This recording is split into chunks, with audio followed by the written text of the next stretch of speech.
పెరిగే సీట్లలో 33% దక్షిణాదికే. అలా అయితేనే డీలిమిటేషన్కు ఓకే, లేదంటే ఇందిరా వాజ్పేయి ఫార్ములా ఫాలో అవ్వండి. కుదరకపోతే నిర్ణయాన్ని 25 ఏండ్లు వాయిదా వేయండి. ప్రోరేటా విధానంతోనూ మాకు అన్యాయమే. ప్రగతి సాధిస్తున్న సౌత్ స్టేట్స్ను శిక్షిస్తున్న కేంద్రం. బీజేపీది జనాభా జరిమానాల విధానం. డీలిమిటేషన్ ప్రక్రియపై త్వరలోనే తెలంగాణ శాసనసభలో తీర్మానం. తదుపరి మీటింగ్ హైదరాబాద్లోనే భారీ బహిరంగ సభ. చెన్నై సదస్సులో సీఎం రేవంత్ రెడ్డి.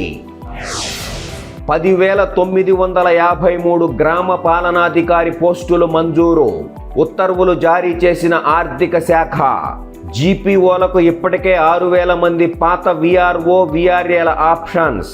మిగిలిన పోస్టులను డైరెక్ట్ రిక్రూట్మెంట్లో నింపే ఛాన్స్. గ్రామాల్లో ఇక రెవెన్యూ సేవలు. $1 ట్రిలియన్ ఎకానమీయే టార్గెట్. ప్రతి సెగ్మెంట్లో మినీ ఇండస్ట్రియల్ పార్కులు. మహిళా వ్యాపారవేత్తలకు అనేక అవకాశాలు. మంత్రి శ్రీధర్ బాబు. 2 లక్షల రూపాయల వరకే రైతు రుణమాఫీ. ఆ పైనున్నవి మాఫీ చేస్తామని మేం చెప్పలేదు. ఇందులో ఎలాంటి గందరగోళం లేదు. మంత్రి తుమ్మల.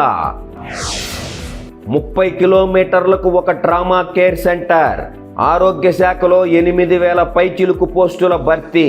అందుబాటులో ఐవీఎఫ్ సేవలు. జిల్లాల్లో ఎన్సీడీ క్లినిక్స్. 50 లక్షల మంది రోగులకు వైద్యం. అసెంబ్లీలో వైద్య ఆరోగ్య శాఖ మంత్రి దామోదర రాజనరసింహ.